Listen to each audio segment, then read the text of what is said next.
Terus bagaimana hubungan dengan anak saya yang sekolah di pesantren, Pak? Ini mau nanya. Kewajiban kita di dalam menyikapi Terima kasih, dalil Bapak. Al-Quran dan Assalamualaikum Sunnah. warahmatullahi wabarakatuh. Assalamualaikum warahmatullahi wabarakatuh. Alhamdulillahi rabbil alamin. Hamdan katsiran thayyiban mubarakan fi kama yuhibbu rabbuna wa yardah. Pemirsa Follow TV dan pendengar radio, alhamdulillah bersyukur kita kepada Allah Subhanahu wa taala yang mempertemukan kita kembali di acara kesayangan kita, live interaktif Fatwa TV, keimanan, doa dan zikir bersama guru kita Ustadz Dr. Muhammad Nur Ihsan hafizallahu taala. Salam dan salam semoga selalu curahkan kepada Nabi kita yang mulia, Rasul tercinta Nabi Muhammad sallallahu alaihi wasallam, kepada keluarganya, kepada sahabatnya dan orang-orang yang mengikutinya dengan baik hingga hari kiamat nanti. Allahumma shalli ala Muhammad wa ala ali Muhammad. Pemirsa Follow TV dan pendengar radio dimanapun berada, kita informasikan bahwasanya acara live interaktif ini juga direlay atau dapat Anda dengarkan melalui radio Bimbas Yogyakarta, radio MD FM Probolinggo, radio Hang FM Batam, radio Sago FM Sumatera Barat, radio Gema FM Bontang, radio Tewah FM Riau, radio Amuba Pangkal Pinang, dan radio Sahabat Tegal Jawa Tengah. Dan bagi pemirsa yang berpartisipasi yang bertanya langsung berkaitan dengan tema kita pada kesempatan ini, bisa bertanya melalui nomor 0331 544 6087 0331 544 6087. Dan sebelum kita jawab atau kita respon pertanyaan dari pemirsa, alhamdulillah telah ada bersama kita pemateri kita Ustadz Dr. Muhammad Nur Ihsan hafizallahu taala, beliau merupakan salah seorang anggota Dewan Fatwa Perhimpunan Al-Irsyad.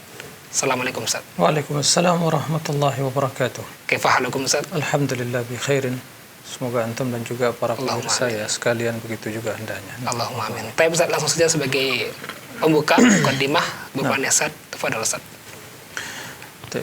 Assalamualaikum warahmatullahi wabarakatuh. Alhamdulillah wassalatu wassalamu ala Rasulillah wa ala alihi wa sahbihi wa man wala wala haula wala quwwata illa billah. Para pemirsa dan juga para pendengar, rahimakumullah. Ramadan hanya menghitung, ya. Kita menunggu hanya sambil menghitung harinya. Kita akan kedatangan bulan yang penuh berkah. Dia pasti datang, kendati kita tidak bisa memastikan apakah kita akan bisa bersua dengan Ramadan. Oleh karenanya, seorang mukmin yang cinta kepada Allah dan ingin melakukan berbagai ketaatan dan ubudiyah kepadanya, hendaklah senantiasa banyak berdoa. Semoga Allah tabaraka wa ta'ala memberikan kesempatan yang baik, kesempatan yang mulia baginya untuk bisa bersua dengan Ramadan. Samping itu dia harus berusaha untuk membenahi diri, memperbaiki niat, dan juga mengintrospeksi dirinya sembari memohon pertolongan dan kemudahan dari Allah. Semoga bila Allah Subhanahu wa taala berkenan dan memuliakan dia sehingga sampai kepada bulan Ramadan, selalu mendapatkan kemudahan, pertolongan, petunjuk dari Allah Tabaraka wa Ta'ala. Karena sesungguhnya apa yang selalu kita ikrarkan, iyyaka na'budu wa iyyaka nasta'in, sungguh kita selalu membutuhkan hal itu. Kita beribadah kepada Allah, tapi tanpa pertolongan tentunya tidak akan mampu kita melakukannya. Terutama di hari-hari yang penuh dengan kesulitan, kita menghadapi pandemi COVID-19, tentunya ini membutuhkan kesabaran, membutuhkan kemudahan, dan untuk senantiasa memperbanyak mengucapkan la haula wala quwwata illa billah. Semoga Allah tabaraka wa ta'ala berikan taufik pada kita semua. Maka persiapkan diri dengan bekal ilmu, niat yang tulus, kemudian semangat yang senantiasa untuk atau semangat yang selalu ditingkatkan, karena tanpa semangat, tanpa azimah yang kuat, kendati seorang memiliki keinginan tapi seringkali dia tidak bisa melakukannya karena tidak memiliki azimah, tekad yang bulat, semangat yang tinggi untuk beramal. Kemudian hal lain yang juga tak kalah pentingnya adalah hendaknya seseorang mempersiapkan diri dari sisi keilmuan, bagaimana ibadah, bagaimana tuntunan Rasulullah sallallahu alaihi wasallam, karena ilmu adalah landasan setiap ibadah. Oleh karenanya, ma'asyiral muslimin, para pemirsa rahimakumullah, mari senantiasa berdoa kepada Allah, semoga Allah memberikan kemudahan kepada kita semua. Allahumma inna ala dzikrika wa syukrika wa husni ibadatik. Nah, demikian wallahu a'lam. Masyaallah, jazakallah khairan atas nasihatnya, semoga bermanfaat bagi kita semua. Taib. Sebagai pertanyaan pertama pada kesempatan ini, sudah ada telepon yang masuk, kita coba angkat, Ustaz. Ya, nah. Assalamualaikum, Fatwa TV. Waalaikumsalam warahmatullahi wabarakatuh. Ya, bersama siapa, di mana? Dari Bapak Kasno dari Jawa Tengah. Ya, Bapak Kasno, silakan Bapak Kasno. Saya mau nanya, Ustaz, mohon maaf. Saya kan belajar sunnah lewat TV. Apa sah apa tidak? Apa dibolehkan apa tidak? Lalu gimana selanjutnya gitu. Taib. Cukup Bapak? Ya, itu saja. Ya, terima kasih Bapak Kasno di Jawa Tengah. Ya, silakan Ustaz. Nah. Ya, barakallahu fiik ya Pak Kasno atas pertanyaannya. Alhamdulillah ya atas nikmat Allah yang memberikan kemudahan kepada Bapak dan seluruh para pemirsa serta kaum muslimin untuk bisa belajar, bisa mengenal ilmu yang benar, mempelajari sunnah-sunnah Nabi sallallahu alaihi wasallam serta mengetahui bagaimana sesungguhnya beragama yang benar sesuai dengan tuntunan Nabi sallallahu alaihi wasallam. Ini nikmat hidayah yang sungguh tidak bisa dinilai dengan kenikmatan dunia. Tidak bisa dibeli. Itu semata-mata karunia dari Allah tabaraka wa taala. Di sisi lain, kita sekarang ini alhamdulillah diberi kemudahan oleh Allah Subhanahu wa taala untuk bisa mendengar ilmu agama. Seperti acara yang sedang kita ikuti, berbagai media, sarana, ya, televisi, radio, media sosial, yang alhamdulillah semua hal itu adalah kemudahan dari Allah tabaraka wa taala untuk bisa kita mendengar, mengetahui, mendapatkan informasi tentang agama, tentang ibadah, tentang akidah. Alhamdulillah. Ya. Tentunya menghadiri majelis ilmu adalah keutamaan yang sangat besar sekali. Tapi jika hal itu tidak bisa terlaksana karena kesibukan seseorang, Allah yang lebih tahu, ya, maka sebagaimana dijelaskan oleh para ulama, sesuatu yang tidak bisa kita dapatkan secara sempurna, maka jangan ditinggalkan seluruhnya. Alhamdulillah, Bapak bisa mendengar ilmu lewat televisi atau radio dan media-media yang lain. Alhamdulillah ala kulli hal. Tapi tentunya tidak mencukupkan diri dengan hal itu saja bila ada peluang dan kesempatan untuk duduk di majelis ilmu, karena keutamaannya sangat besar sekali. Dan mudah-mudahan kita senantiasa diberi karunia oleh Allah, ya, ilmu yang bermanfaat dan beri kekuatan untuk mengamalkannya. Allahumma amin. Nah. Jazakallah khairan atas jawabannya. Demikian yang bertanya, semoga bisa dipahami. Ustaz, ada telepon yang masuk, kita coba angkat lagi. Assalamualaikum Fatwa TV. Ya, waalaikumsalam warahmatullahi dengan Fatwa TV. Iya, bersama siapa, di mana? Dengan Abu Hasan di Sumatera Selatan. Ya, silakan Bapak. Ini Ustaz terkait syair yang sering kita dengar di setelah azan begitu Ustaz. Jadi ada wujud kidam bakau dan seterusnya, itu salah satu nama sifat Allah ya Ustaz ya. Jadi itu konsekuensinya itu kita meyakini atau bagaimana Ustaz ya? Cukup Bapak? Dengan asma tersebut, wujud kidam bakau, ada yang bilang 17, ada yang 20 dan seterusnya terus Ustaz. Iya. Ya mungkin kurang lebihnya itu Ustaz. Nah, Ya, terima kasih Bapak yang ada di Sumatera Jazakallahu Selatan. khairan. Barakallahu fiik. Nah. Silakan Ustaz. ya. Terima kasih kepada Bapak ya, kunianya Abu Hasan, Sumatera Selatan. Barakallahu fiik atas pertanyaannya. Ya, lantunan mungkin sepertinya bukan syair sih, tapi mungkin lantunan atau bacaan yang menggabungkan antara ya sifat-sifat 20 tersebut dibaca ya setelah azan. Pertama kita katakan bahwa tidak ada bacaan khusus setelah azan kecuali yang diajarkan Nabi sallallahu alaihi wasallam. Ya, tidak ada ya syair-syair atau syair-syair yang khusus, tidak ada bacaan-bacaan yang dibaca kecuali doa yang diajarkan Nabi sallallahu alaihi wasallam.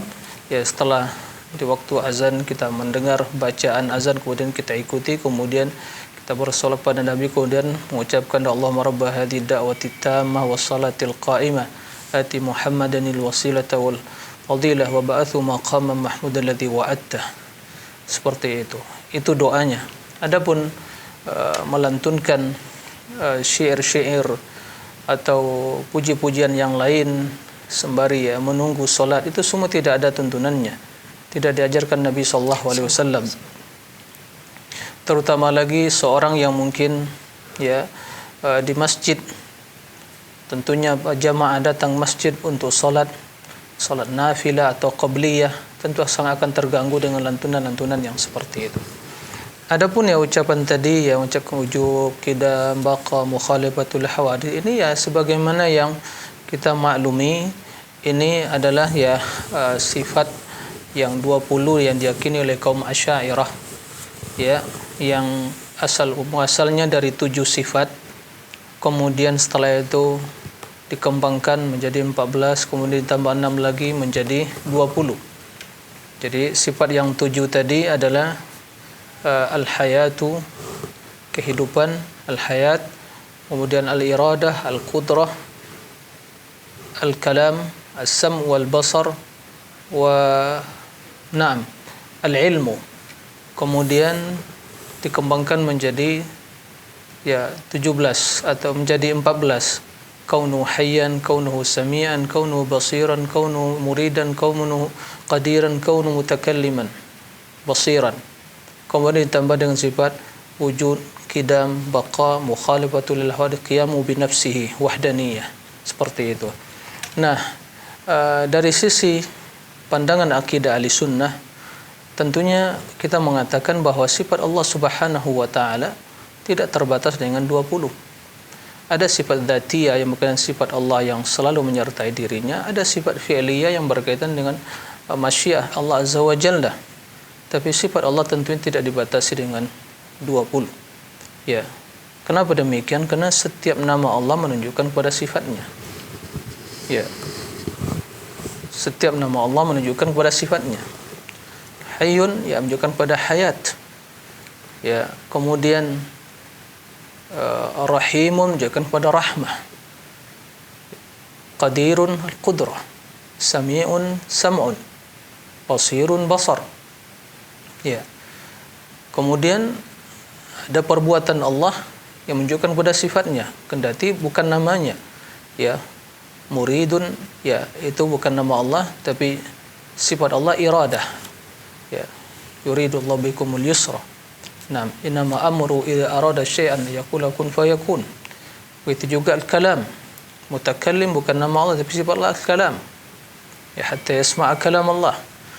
Jadi kemudian tidak diragukan bahwa wujud ya Allah ada, qidam, dan ini diwakili oleh nama Allah al-awwal, al-baqa wal akhir. Ya, al-baqa al-hayy. Hidup Allah yang maha sempurna yang tidak dahulu dengan suatu yang tidak ada, kemudian tidak diakhiri dengan suatu yang fana. Ya, mukhalifatul wahadith laysa kamitslihi syai'. Ya Allah Subhanahu wa taala tidak satu pun yang menyerupainya. Wahdani Allah ahad. Ya.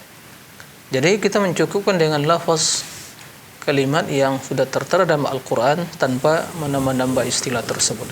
Intinya sifat Allah tidak dibatasi dengan 20 saja, tapi lebih banyak, bahkan setiap nama Allah yang 99 nama Allah itu menunjukkan kepada sifatnya. Nah, demikian wallahu a'lam. Masya Allah, jazakallah khairan atas jawabannya. Demikian yang bertanya, semoga bisa dipahami. Kita bacakan soal yang telah masuk dari meja redaksi Fuad TV. Ada pertanyaan dari Jeki Ardiansah di Prabu Mulih, Sumatera Selatan, Ustaz. Ustaz, bagaimana cara menasihati keluarga yang masih suka melakukan kesyirikan? Dan kata keluarga anak, ini tradisi budaya kita, jangan ditinggalkan. Nah, taib. Terima kasih kepada Jeki ya, Jeki Ardiansah di Sumatera Selatan. Nah, pertanyaan bagaimana menasihati keluarga yang masih mungkin melakukan ya tradisi atau mungkin perbuatan-perbuatan syirik.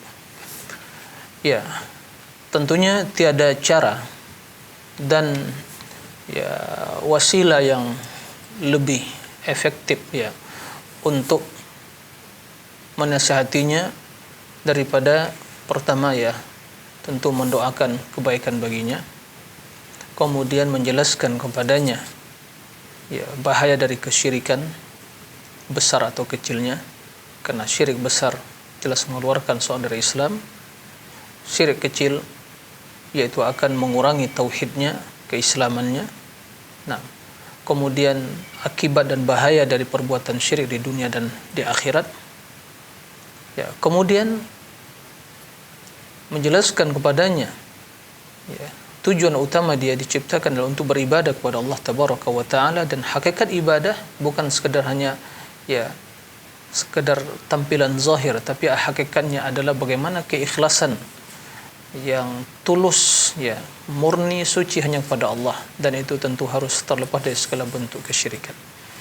Adapun pernyataan bahwa kita tidak boleh meninggalkan tradisi kita ya, kita sholat tapi tradisi jangan juga ditinggalkan ya, kita orang Nusantara, tradisi kita berbeda dengan orang-orang Arab ya, kita menjaga melestarikan tradisi, kita katakan ya ini pernyataan yang keliru, merupakan bagian dari ya talbisul iblis ya, bisikan iblis kepada seseorang untuk menolak kebenaran. Dan dahulunya kaum musyrikin tatkala diajak oleh Nabi SAW untuk mengucapkan la ilaha illallah, mereka menyombongkan diri sembari mengatakan hasbuna ma wajadna alaihi aba'ana ya, cukuplah bagi kami apa yang kami warisi dari nenek moyang kami, tradisi budaya. Jadi kita katakan bahwa agama bukanlah sebuah tradisi, tapi ajaran Allah, tuntunan Rasulullah. Jika suatu kebiasaan tradisi setempat tidak bertentangan dengan syariat, ya tidak ada masalah. Ya, al-adah muhakkamah. Tapi kalau bertentangan seperti yang diutarakan tadi, atasnamakan budaya tapi ya perbuatan syirik, mungkin khurafat, takhayul dan yang lainnya, maka ini jelas tidak bisa diterima sebagai suatu agama. Maka kita tinggalkan hal itu dan mentaati Allah dan Rasulnya. Kemudian ya mendoakan. Doakan dia. Karena tujuan kita, tugas kita hanyalah bisa memberikan nasihat, wejangan, ya, tuntunan. Adapun yang akan menjadikan dia itu menerima atau beriman atau mendapatkan hidayah hanyalah Allah Tabaraka wa Ta'ala. Innaka la tahdi man ahbabta walakin Allah yahdi man yasha. Engkau tidak mampu memberikan hidayah kepada orang yang kau cintai, tapi Allah lah yang hanya memberikan hidayah. Tapi kita memiliki hidayah irsyad wa dilalah, yaitu artinya memberikan petunjuk, memberikan keterangan, penjelasan. Nah, dan sabar dalam menghadapi hal yang seperti itu, ya.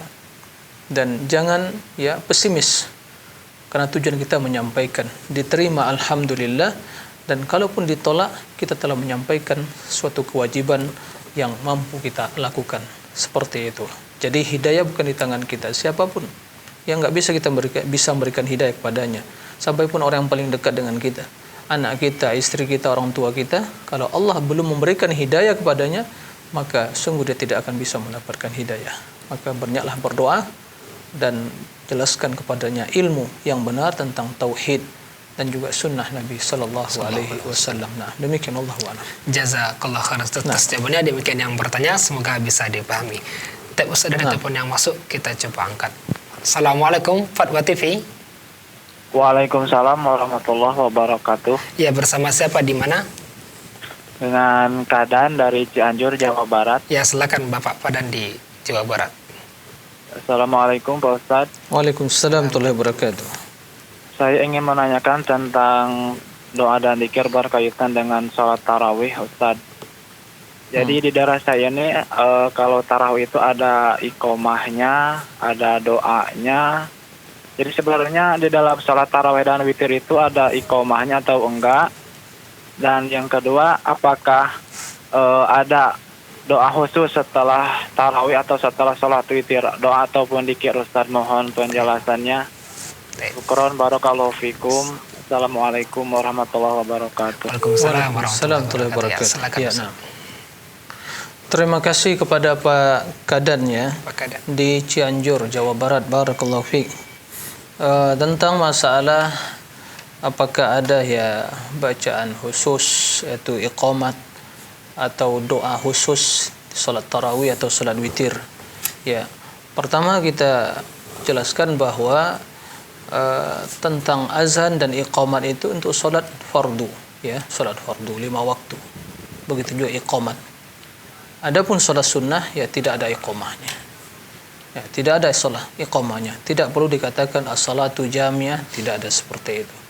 Karena Nabi sallallahu alaihi wasallam ya di waktu pernah salat 3 malam berturut-turut dan dihadiri oleh para sahabat yang lain, beliau tidak mengatakan yang demikian itu. Begitu juga tatkala di zaman Umar bin Khattab radhiyallahu anhu ya yang diimami oleh Ubay bin Ka'ab, beliau juga tidak mengucapkan hal yang seperti itu. Tidak ada bacaan khusus sebelum salat tarawih dan sesudahnya.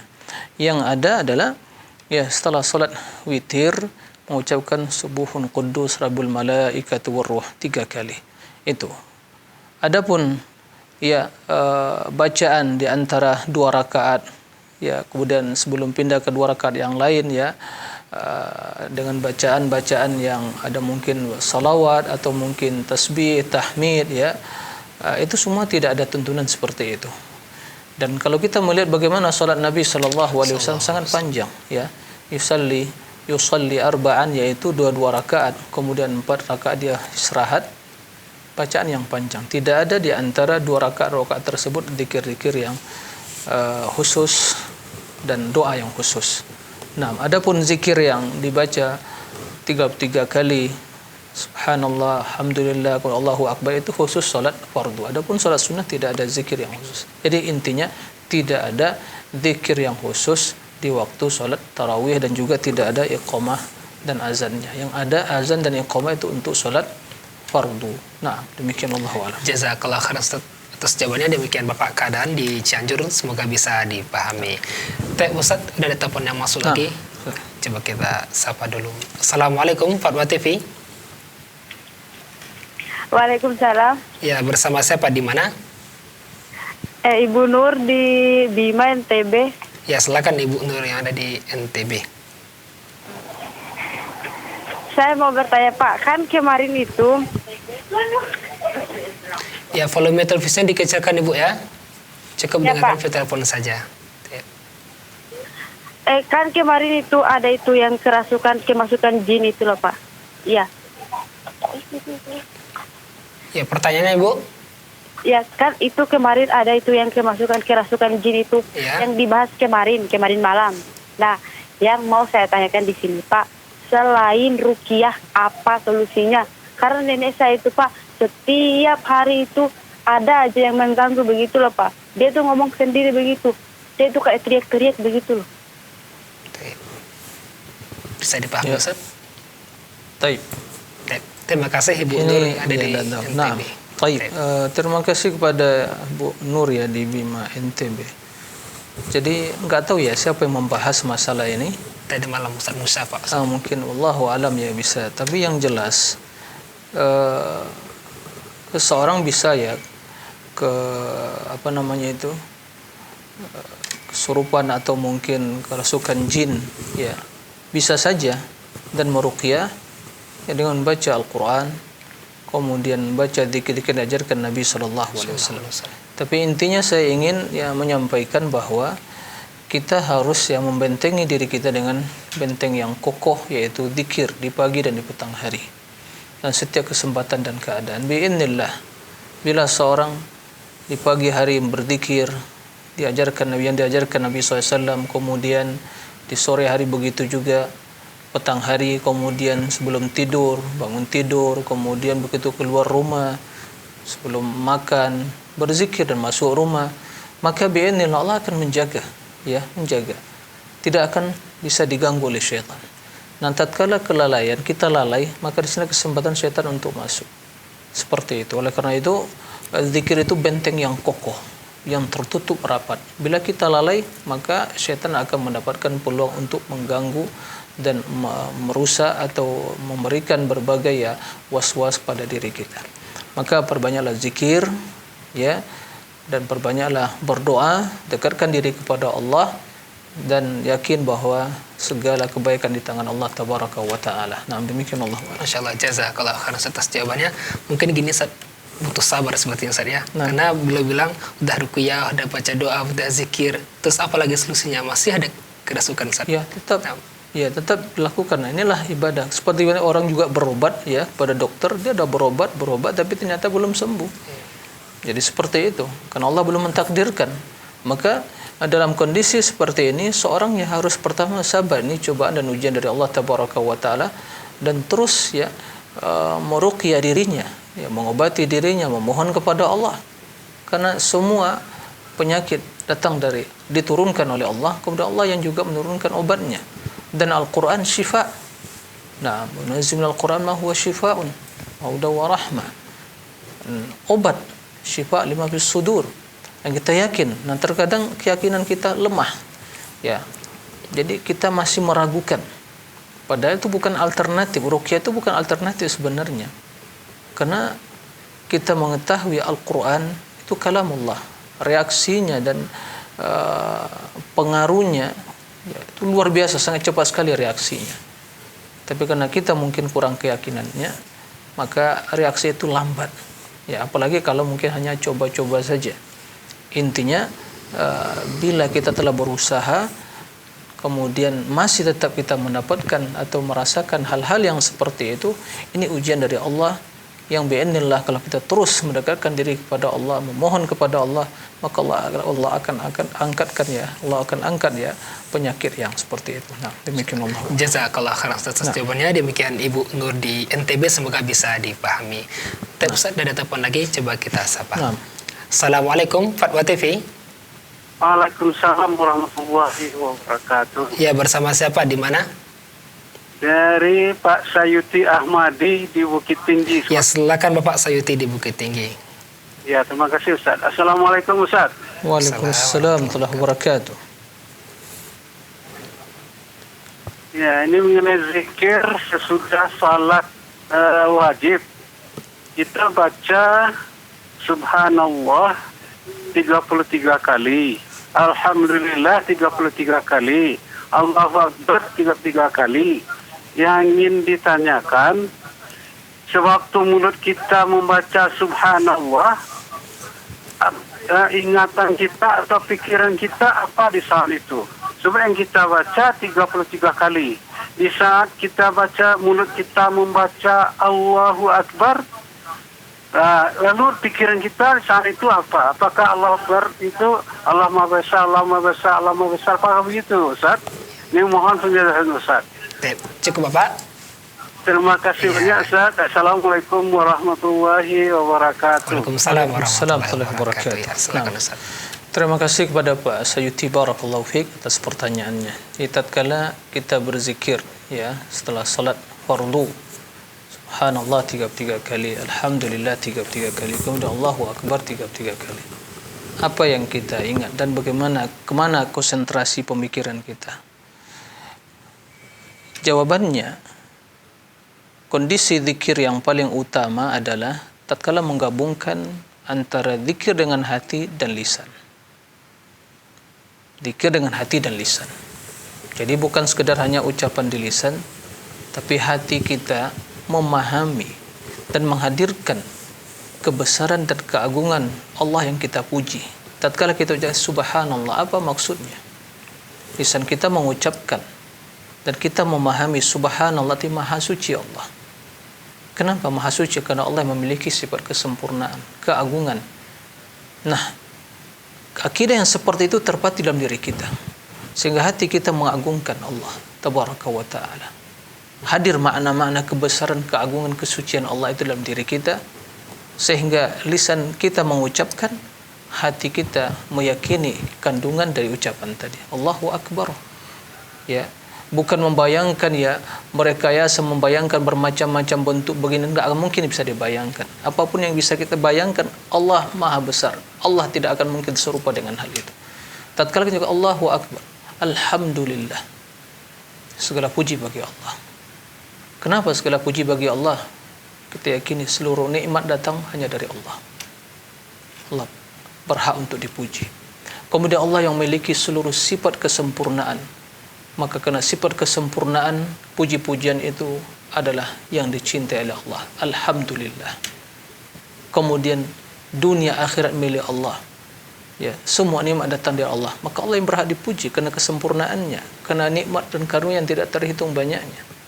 Ya. Dan mana seperti kita hadirkan. Alhamdulillah. Ya. Kemudian Allahu Akbar. Naam. Allah yang maha besar. Karena memiliki keagungan, sifat ya, kemuliaan, nama yang paling indah, sifatnya yang paling mulia dan yang paling sempurna. Allahu Akbar. Sehingga di hati kita hanya ada kebesaran keagungan Allah.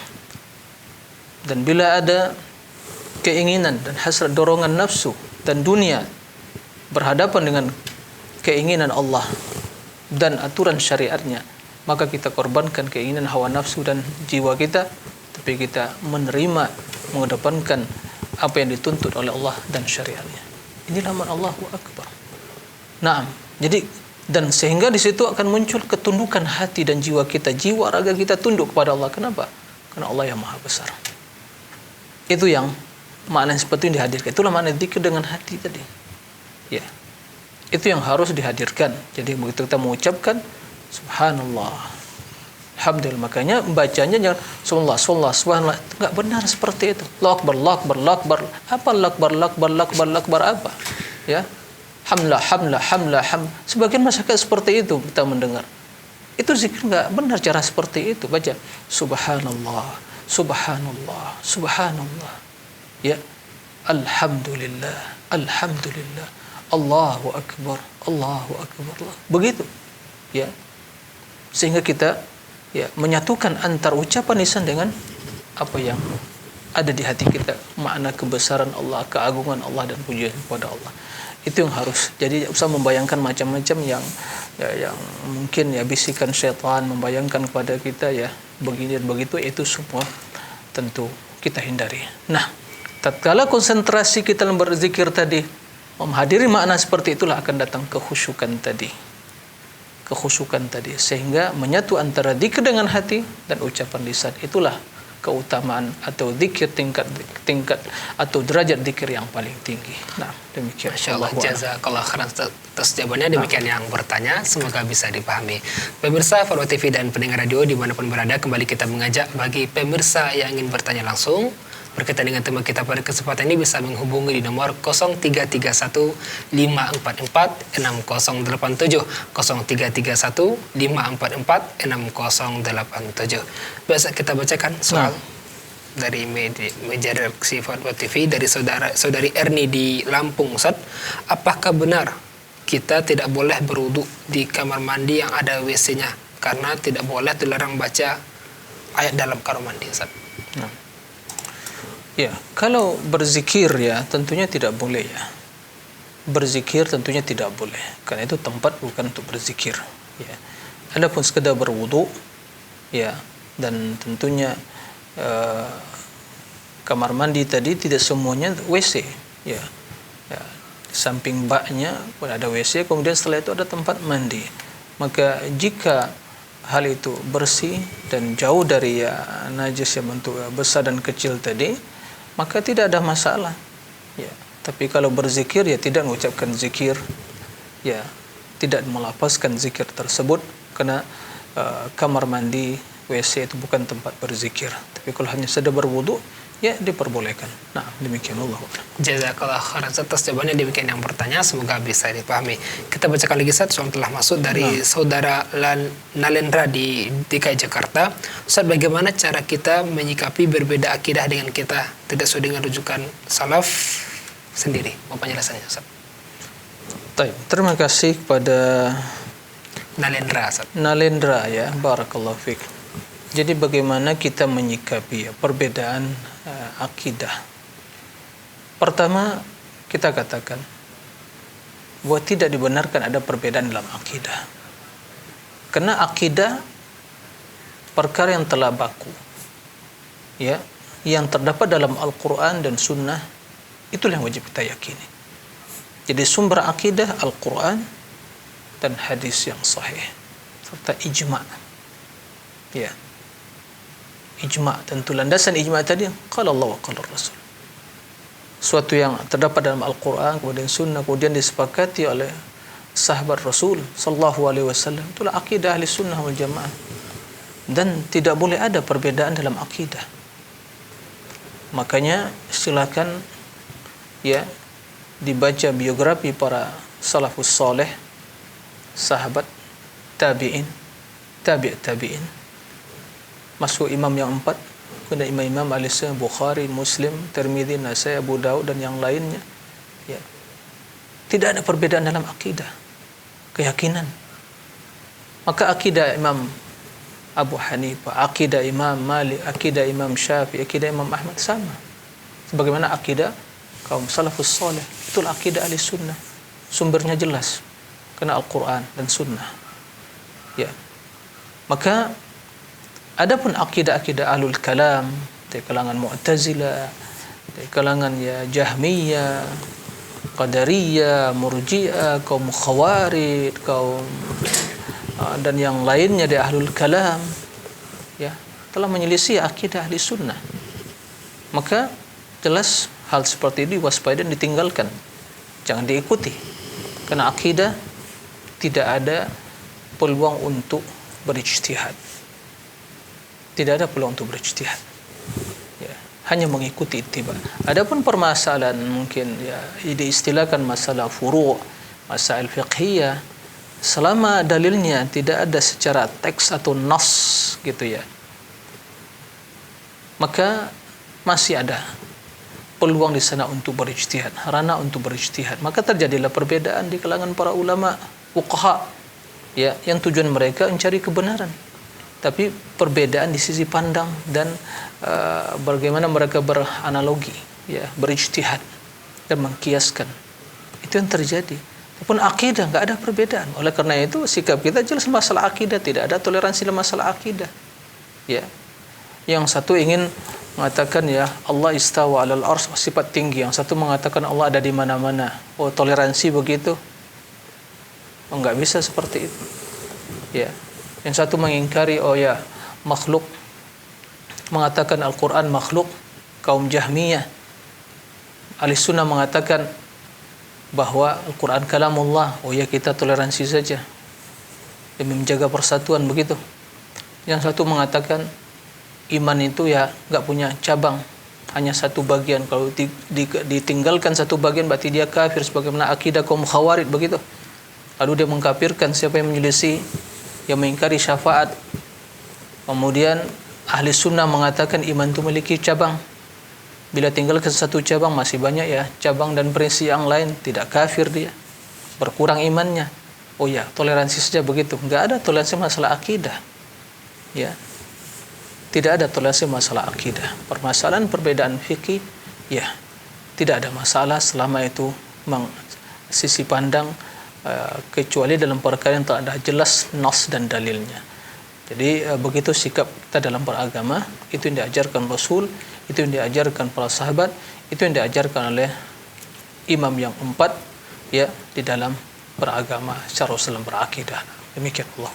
Jazakallah khairan Ustaz atas jawabannya. Demikian yang bertanya, semoga bisa dipahami. Tapi Ustaz sudah ada telepon yang masuk. Nah, kita coba sapa. Assalamualaikum Fatwa TV.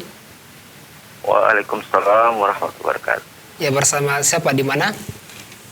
Ya, dengan Pak Abdul Rahim, Pak, dari Sulawesi. Ya, silakan Bapak. Halo. Nah, Silakan pertanyaan Bapak.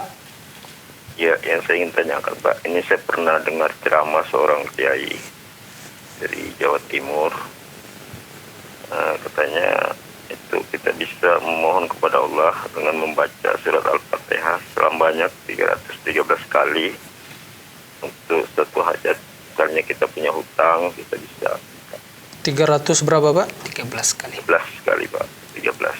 Surah Al-Fatihah itu udah terlunasi hutangnya begitu. Ya, bisa kita tanya itu, Allah itu kan apa aja kita minta bisa dia kasih. Iya. Nah, jadi kita minta saja gitu. Nah, Atau basmalah sebanyak 786 kali. Basmalah. Mas surat Yasin 41 kali. Jadi itu gimana Pak, itu ingin saya tanyakan. nah. Cukup Bapak? Ya. Ya, terima kasih Bapak yang ada di Sulawesi. Ya, silakan Ustaz. Baik. Ya, terima kasih. Barakallahu fikum Pak Abdul Rahim ya. Pertama kita katakan, ya, benar Allah Subhanahu wa taala akan mengabulkan doa seorang hamba. Ya, qala rabbukum ud'uni astajib lakum. Dan Rabb kalian telah berfirman, ud'uni astajib lakum. Berdoalah kepadaku, baik doa dalam bentuk ibadah atau soal, permohonan, maka akan dikabulkan oleh Allah Tabaraka wa taala. Ujibu da'watad da'i idza da'an. Aku akan memperkenankan doa orang berdoa. Dengan juga memperhatikan syarat-syarat dan adab berdoa, ya, membersihkan makanan, minuman, pakaian dari hal yang haram, tidak tergesa-gesa, kemudian tidak ada dalamnya permohonan memutuskan rahim, silaturahim dan yang lainnya, dan melampaui batas. Nah, maka Allah akan mengabulkan, baik secara langsung Allah akan berikan, atau seorang diselamatkan, ya, jauhkan dari musibah yang akan menimpa dia sebabkan doanya, atau Allah ya tabungkan baginya, ya, di akhirat kelak menjadi tabungan kebaikan dia. Nah, ini yang pertama. Adapun dalam berdoa tentunya kita juga berdoa sesuai dengan tuntunan, karena doa itu ibadah, tidak mengada-ngada, ya, apalagi memberikan, ya, memberikan pernyataan kalau membaca sekian akan dikabulkan, Fatihah sekian 303 kali, basmalah sekian 700 lebih begitu, kemudian Yasin berapa satu, kemudian dikabulkan. Ini semuanya kita katakan dari mana dia dapat ilmu seperti itu? Kalau sekedar membaca Al-Fatihah, baca Al-Quran, saya Yasin. Tapi secara khusus untuk memperkenankan doa, sebab dikabulkan doa harus baca Al-Fatihah sekian banyak. Ini sebuah hukum, ya. Maka mana dalilnya? Yasin satu kali, mana dalilnya?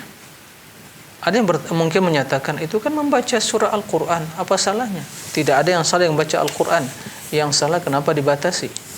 Yang salah kenapa diyakini kalau sekian banyak dibaca berarti akan dikabulkan? Dari mana dalilnya? Nggak bisa dengan kita mujarabat atau mungkin pengalaman atau mimpi, nggak bisa seperti itu. Mana dalilnya? Ya, sekian banyak dibaca akan dikabulkan. Ini dah menambah-nambah dalam agama. Ya, berarti kita tanyakan, adakah seperti ini Rasul? Tidak ada. Hanya ada dua alternatif. Kalau tidak ada diajarkan Nabi SAW.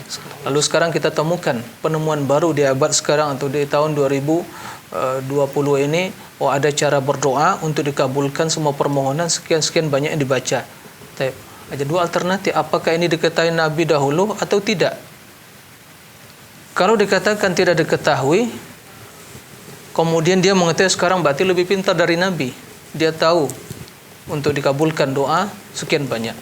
Kalau seandainya Nabi tahu tapi tidak diajarkan, dua alternatif, boleh jadi Rasul memang menyembunyikan, ya, na'udzubillah min dzalik, tidak akan mungkin Rasul telah menyampaikan, ya, semua agama ini.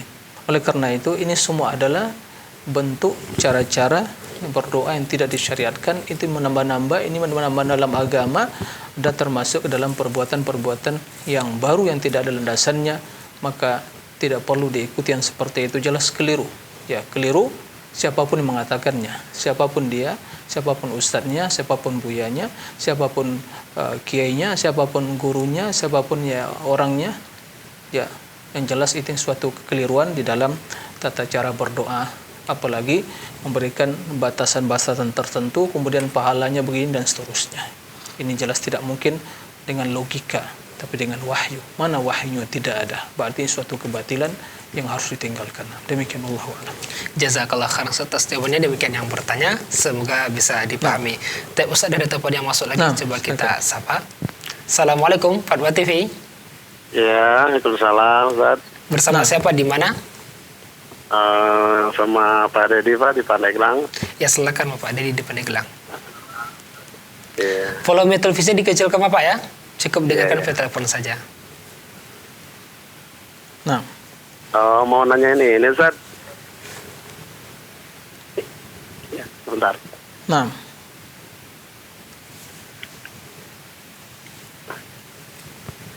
Ya silakan Bapak. Ya. Kita setelah sholat tahajud gitu ya, amalan apa yang lebih afdol gitu Ustaz? doa. Doa setelah sholat tahajud gitu ya. Nah, Ya. itu aja Pak. Oh, itu aja Ustaz.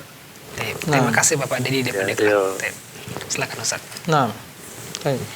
Terima kasih kepada Pak Dedi di Pandeglang ya, barakallahu fiik atas pertanyaannya. Jadi setelah sholat tahajud, sholat malam, doa apa yang paling afdol, yang paling utama?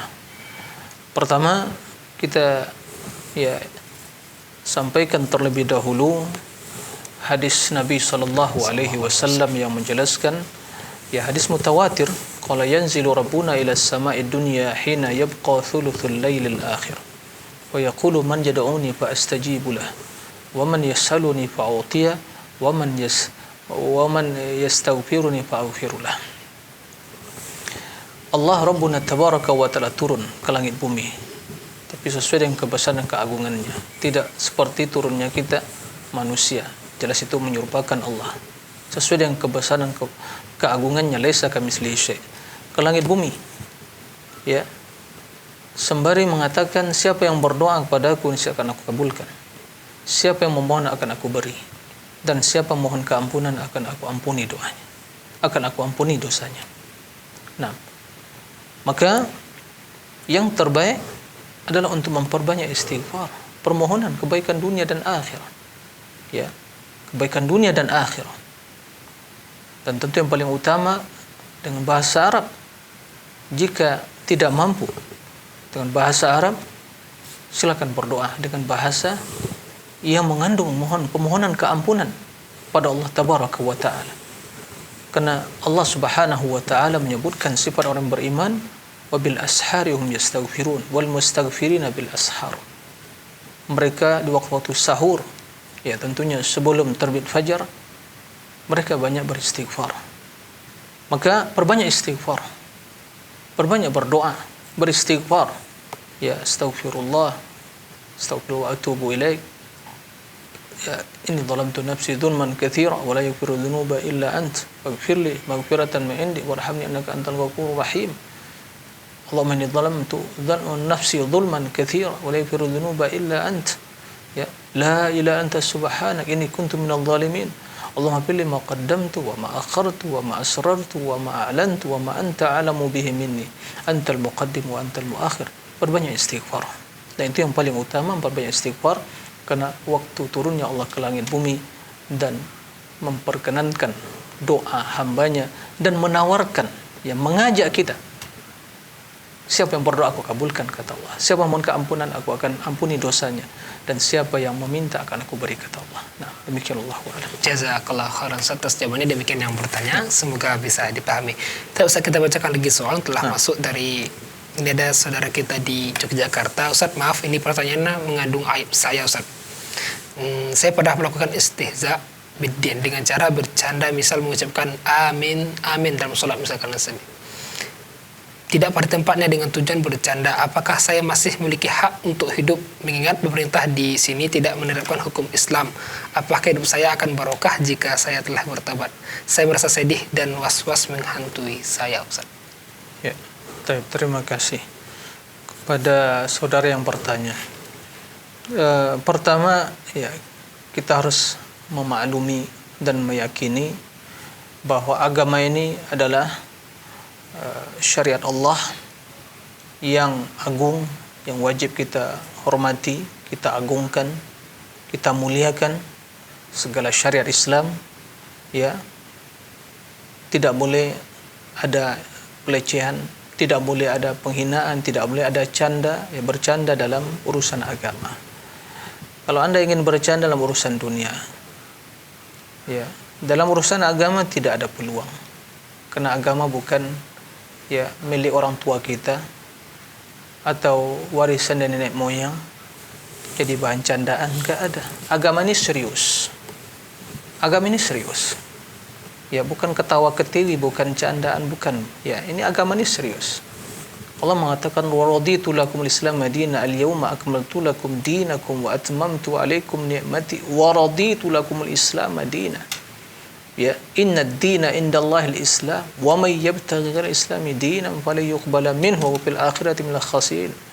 Dzalika wa may yu'azzim sya'airallah fa innaha min taqwal qulub. Jadi agama ini serius. Gak bisa bermain-main dalam urusan agama. Serius. Makanya istihza biddin ini bisa mengeluarkan dari Islam, mengeluarkan dari Islam. Jangan berolok-olok, apalagi berolok dengan Allah, berolok dengan Rasul, berolok dengan agama, Al-Quran atau sunnah Nabi, ya, atau orang-orang melaksanakan ajaran Islam berolok, ini bisa mengeluarkan dari Islam. Nah, bila seorang terjun hal seperti itu, ya, cepat bertobat kepada Allah. Bila dia bertobat, Allah akan menerima taubatnya. Ya, perbanyak istighfar, ya, pelajari Islam, ya, agar dia semakin kenal dengan, karena begini, seorang yang minim pengetahuan tentang Islam, maka tentu akan juga minim kecintaannya. Maka pengetahuan itu, kecintaan itu berkaitan dengan pengetahuan. Tidak kenal maka tidak sayang. Banyak kaum muslimin yang tidak kenal sesungguhnya pada hakikat agamanya, maka dia tidak berpegang teguh. Ya, kenapa? Dia menganggap suatu hal yang, ya, rutinitas saja, ritual begitu saja. Tidak. Agama adalah modal hidup. Ya. Gak ada agama bangkrut, gak ada artinya kehidupan. Lebih baik mati daripada hidup lama-lama hanya menambah dosa. Gak ada, sengsara. Agama, ya, dengan segala dimensinya, akidahnya, akhlaknya, amalannya, ini modal hidup. Kita ini seperti orang yang bisnis, berdagang, ya. Ada modal. Nggak ada modal, ya bagaimana mau bisnis? Iman kepada Allah, ya, tijarah, perdagangan. Nah, oleh karena itu, kembali kita katakan agama ini serius. Tidak ada tempat untuk bercanda. Dalam artian menjadi bahan candaan, tidak ada. Ya, ingin buat orang tertawa, ya, lelucon begitu, ya, enggak, la abadan, ma fi abadan, selamanya tidak ada. Ya, serius. Oleh karena itu, bertaubat kepada Allah. Bila Anda bertaubat, Allah akan menerima taubat. Perbaiki keislaman, bersungguh-sungguh pelajari agama ini, semakin kenal, semakin senang, makin cinta. Maka bila semakin cinta, maka dia akan mengorbankan segala yang dia miliki untuk mempertahankan kecintaan tadi. Demikian Allah. Masya Allah, jazakallah khairan atas jawabannya. Dan maksud di sini bukan tidak boleh bercanda saja, boleh saja, namun bercanda dalam agama gitu saja. Tidak boleh, urusan agama nggak ada. Buat orang tertawa nggak boleh, lucuan seperti itu, ya. Ya, tak boleh seperti itu. Agama dimain-main tempat, ya, untuk hal-hal candaan tak boleh seperti itu. Nah, jazakallah khairan atas jawabannya. Demikian yang bertanya, semoga bisa dipahami dan merupakan pertanyaan terakhir, Ustaz. Masya Allah, tanpa terasa, alhamdulillah 1 jam bersama kita. Nah, semoga apa yang tersampaikan bermanfaat. Mungkin sebagai mukadimah, Ustaz, silakan, Ustaz. Mukadimah lah khatimah. Khatimah, afwan. Nah, mukadimah terus tidak selesai nanti, ya. Nah, barakallahu fikum.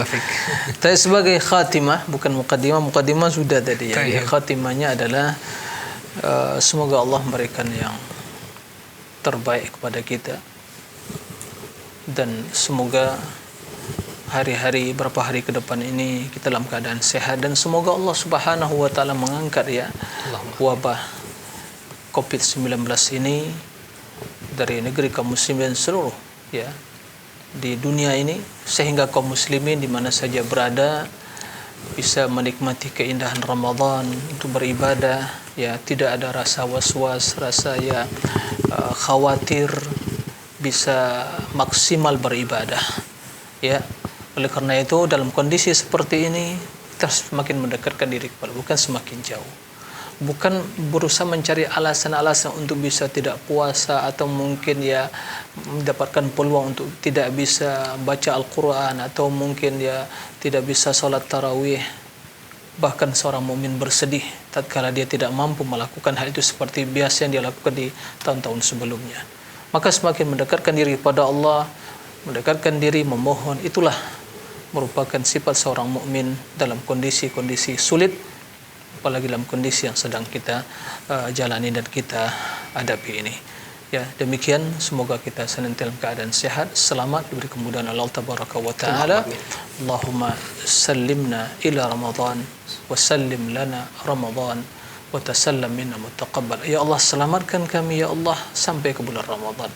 Ya Allah, selamatkan bulan Ramadan untuk kami, dan terimalah dari kami amalan soleh kami ya Allah tabaraka wa taala. Allahumma amin. Demikian, wa sallallahu wasallam bina Muhammadin wa alihi wa sahbihi wasallim walhamdulillahirabbil alamin. Assalamualaikum warahmatullahi wabarakatuh. Jazakallah khairan Ustaz sekali lagi atas waktunya, atas ilmunya, semoga bermanfaat dan kembali berjumpa di bulan Ramadan insyaallah Ustaz ya. Masyaallah. Sallallahu alaihi wasallam. Allahumma amin.